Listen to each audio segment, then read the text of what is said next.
I thought you might like to share in the joy of removing this from the quilting frame. This is a quilt that I made a long time ago, and I had already put the binding on. It was a challenge to be able to quilt up to the binding. So I used a spare piece of fabric and pinned the bottom. I sewed the top. So we'll just pull these pins.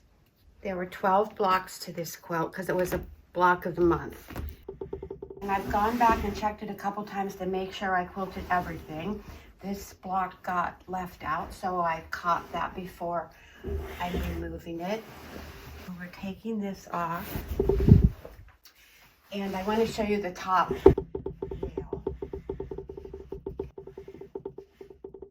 So the top I sewed fabric on. So this is a way you could put any quilt on the quilting machine that you wanted to quilt. I've done a couple of them that have been completed and that I put them back on because I didn't used to have a quilting machine.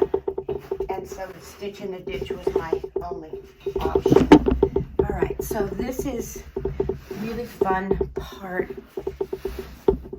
And I don't usually use pins. I use leader grips, and all you have to do is pull these off.